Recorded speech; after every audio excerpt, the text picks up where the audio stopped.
Sejam bem-vindos a mais um programa do canal do Instituto de Economia da UFRJ. Sou Renato Queiroz e vou conversar hoje com o professor do grupo, Hélder Queiroz Pinto Júnior.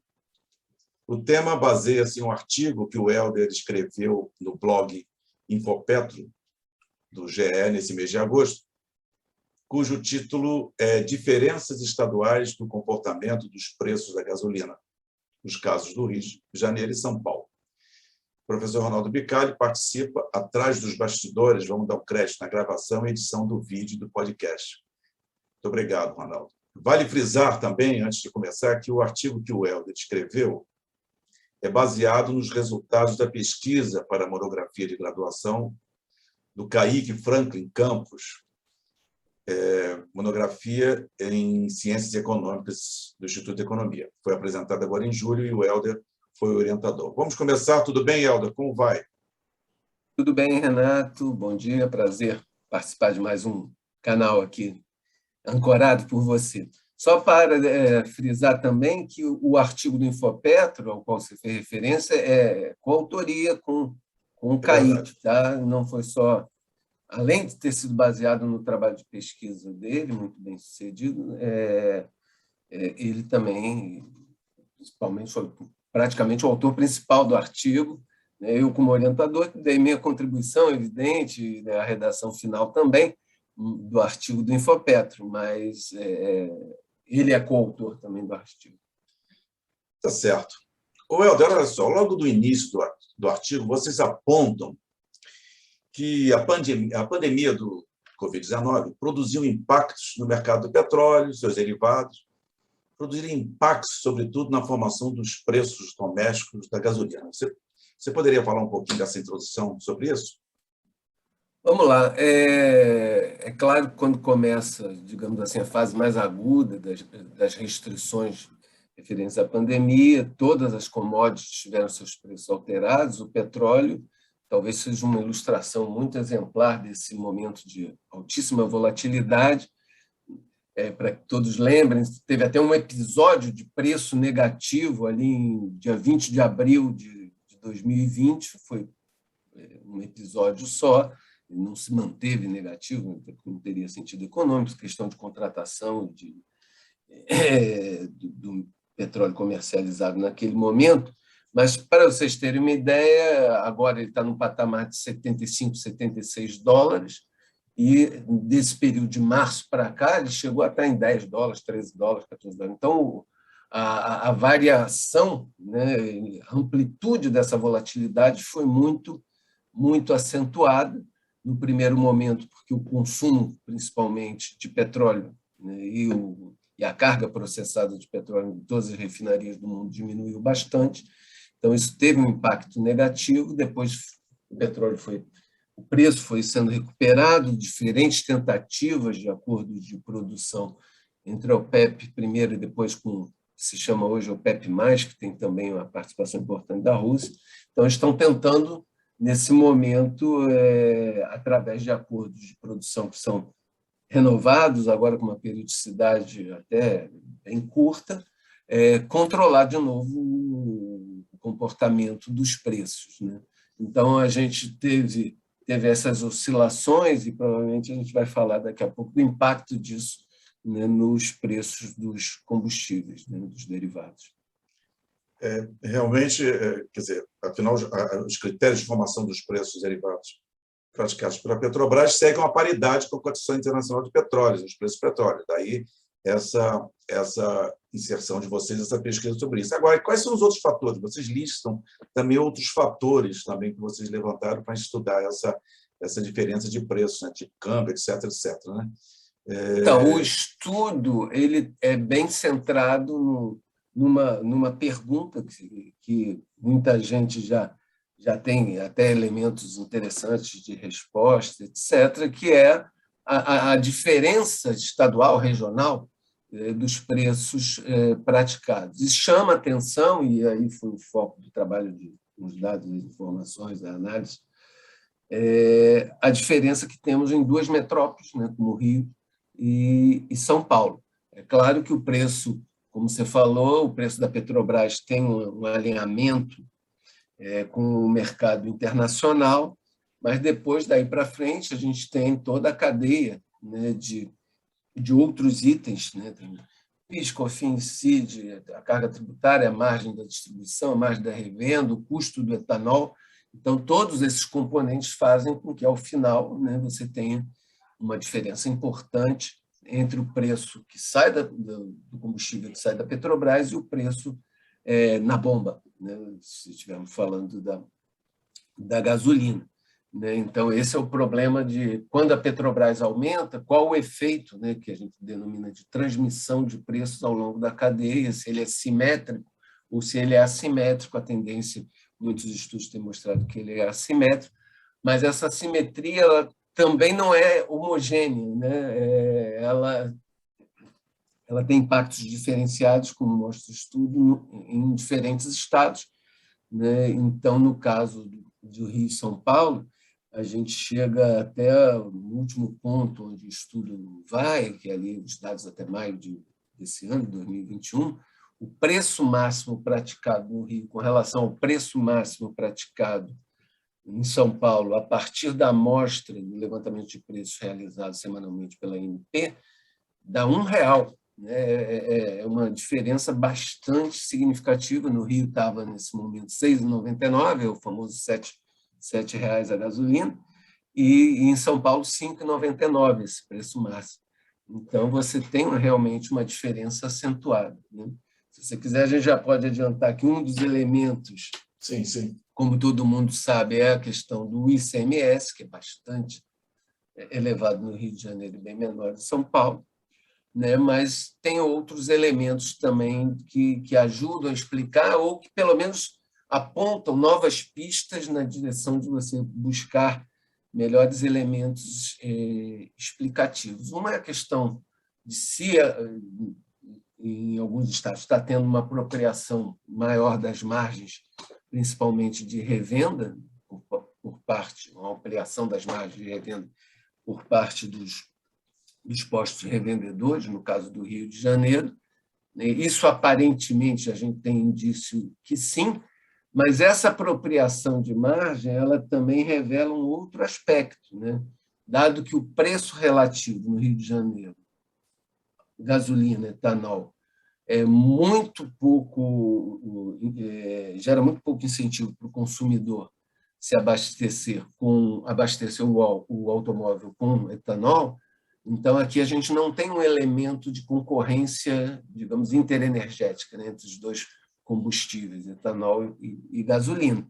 Já em São Paulo, não. Em São Paulo, o consumo de etanol é elevado, o custo do transporte do etanol lá, dado o Estado ser um produtor importante, é menor. Então, isso exerce uma concorrência entre os dois combustíveis que fazem com que o revendedor de gasolina também não tem, aparentemente, uma margem muito importante tão importante quanto no Rio, um espaço de apropriação de margem tão importante quanto no Rio de Janeiro. Então, esse talvez seja o elemento assim que a gente chama atenção até no final do artigo, mais interessante, ou seja, o fato de você ter um elemento de concorrência interenergética entre os dois combustíveis num estado e não ter no outro, ajuda também a explicar tal diferença de preços finais ao consumidor. Realmente, eu acho o seguinte, eu acho interessante o artigo, o estudo, etc., porque eu tenho certeza que muita gente não entende, ou pelo menos não sabe que essa diferença. Né? Se fosse aqui na esquina, a gente pegava o carro, abastecia em São Paulo e viria para o Rio. Né? E R$ 1, poxa, é um valor muito grande. E o que eu achei interessante é que vocês, no início, como você falou aqui, você, num primeiro momento, imagina o seguinte, os percentuais do ICMS em cada um dos estados foi o responsável, inicialmente, né? Porque, afinal de contas, são alíquotas diferentes. Me parece que vocês colocaram 34% no Rio de Janeiro, 35%, 34%, e me parece que 25% em São Paulo, se não estou enganado. E aí, como você aprofunda, você já falou aí, você vê outras questões que envolvem essa diferença. Então, esse eu acho que é o grande mote, é entender quais são os elementos, no período pequeno, de Rio de São Paulo. Acho até que interessante, quem sabe, uma pesquisa como é que isso ocorre nos estados brasileiros. Então, a gente podia dar eu acho que já está praticamente lançada aqui qual é a ideia do artigo. Então, eu acho que você podia fazer o seguinte, dar uma fechada da seguinte maneira. Quer dizer, no primeiro momento é o de SMS. Você identificou, enfim, quais são as diferenças, resumidamente, que você já falou, do preço final da gasolina 100 em Rio de São Paulo, quais são os grandes argumentos que você pode sucintamente apontar para a gente dar uma fechada na nossa conversa. Não, então, eu acho que agora, pelo menos esse primeiro trabalho do Kaique, eu acho que ele abre o espaço para, principalmente, a gente analisar para o conjunto de estados brasileiros como foi esse comportamento. Ainda não tivemos fôlego para fazer isso, mas usando a própria metodologia que foi adotada no estudo de conclusão do curso de graduação em economia que ele fez, que é uma metodologia bem estabelecida, etc., verificar para o conjunto de estados o tamanho dessa diferença, né? O que a gente aponta é que, no período pré-pandemia, período durante a pandemia, principalmente até nesses últimos tempos, essa diferença, que já era grande entre Rio e São Paulo, ela se ampliou. Será que isso se verificou também em outros estados? E nos estados onde o consumo de etanol também é importante, isso aconteceu? Ou nos estados onde, ao contrário, por exemplo, no Rio Grande do Sul, o consumo de etanol é muito baixo, né? Será que teve um comportamento similar? Então, acho que é uma primeira frente, né, de estudos, né, que merece um monitoramento, uma observação constante, até porque, Renato, o tema está na ordem do dia, né? É claro que acho que a gente precisa cada vez mais, em primeiro lugar, separar, né, como você bem pontuou na introdução, aquilo que é o critério de formação do preço, a precificação dos derivados feita pela Petrobras, que obedece lá ao seu critério de alinhamento aos preços internacionais, do que ocorre em cada um dos mercados de combustíveis. Nós mesmos também, por linguagem até coloquial, o vício de linguagem, a gente fala muitas vezes o mercado de combustíveis, no singular. Eu tenho me policiado cada vez mais para falar de mercados de combustíveis, né, no plural. Por quê? Porque até os players, se a gente pegar bem na distribuição, são diferentes se a gente compara gasolina e diesel com GLP, com querosene de aviação, óleo combustível, etc.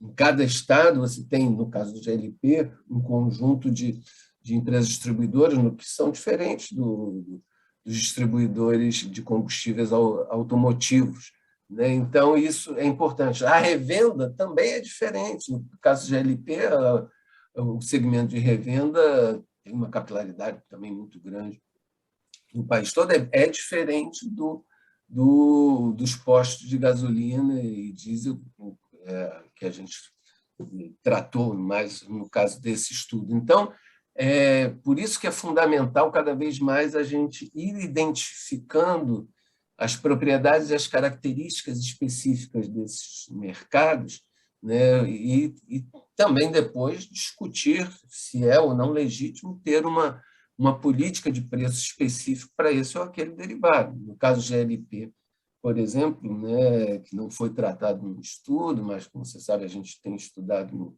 no Grupo de Economia da Energia bastante o mercado de GLP, dado esse caráter essencial dele, a gente pode ser que o critério esse critério de transmissão de preço, com uma falta de uma orientação digamos, de diretriz de política de redistribuição de renda e de redistribuição de renda regionalmente, socialmente, né, dado a importância no orçamento das famílias de baixa renda do custo do GLP, isso pode ser objeto de uma política de preços específica para o GLP. Não é pecado se falar em política de preço, mas aí caberá, não a Petrobras fazer isso, mas caberá ao Poder Executivo, né, estabelecer uma política pública com período de vigência, com transparência, etc., coisa que a gente acha que dificilmente vai acontecer nesse governo, dada a dificuldade e a própria, digamos assim, falta de habilidade com relação ao tratamento, né, de questões sociais e nesse campo, né? Acho difícil que venha a ocorrer agora, mas o fato é que o peso dos combustíveis nos orçamentos familiares, e se me permitir, como a gente está aqui falando hoje, 1º de setembro, já foi anunciado também ontem um aumento importante que vai ocorrer com uma nova bandeira, né? Estamos agora num arco-íris quase completo, né? Essa energia elétrica. Não tem cor, mas a bandeira de escassez hídrica, né? Evidentemente, isso pesa no orçamento do consumidor, né? Retirando poder aquisitivo, né?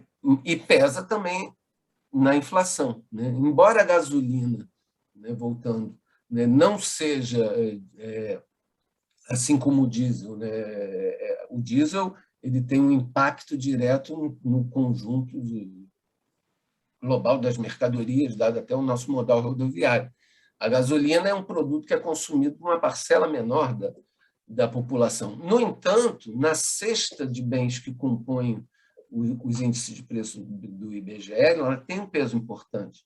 Então, você acaba, né, nesses processos, nesses mecanismos de repasse de preços até o consumidor final, carregando também a inflação para frente, e isso, evidentemente, para os fundamentos macroeconômicos da economia brasileira é muito ruim. Helder, eu acho que a gente não tem muito mais o que falar. Eu acho que esse teu fechamento aí foi importante. Eu acho que os grupos de estudos do Executivo mesmo têm que se debruçar nessa questão dos preços dos combustíveis, da energia elétrica, porque a situação que nós estamos vivendo é uma situação extremamente preocupante e que você falou que vai bater na inflação, vai bater em outras situações. E esse estudo aí dá, assim, essa monografia e o artigo dá uma luz, na minha opinião, para que os aprofundamentos desses estudos vão ser importantes para subsidiar esses outros governos. Eu trabalhei muitos anos em empresa, como você sabe, estatal, que Furnas, e nós fazíamos estudo na área de planejamento, independentemente do governo, e apresentavam, e eles muitas vezes eram do próprio governo ou do outro governo, apropriavam esse estudo para as suas decisões. Helder, obrigado pelo papo. Eu acho que foi bem objetivo. Eu acho que aqueles que vão nos ver no vídeo ou nos ouvir no podcast do Grupo de Economia e Energia vão ficar satisfeitos, que foi um tema extremamente curioso para as pessoas alertarem para essa situação. Obrigado, Helder. Um abraço para você. Obrigado a você. E certamente vamos ter oportunidade de voltar ao tema, porque a questão aí está na agenda, né, de energia hoje no Brasil, sem sombra de dúvida. Tá certo. Um abraço. Tudo de bom. Um abraço.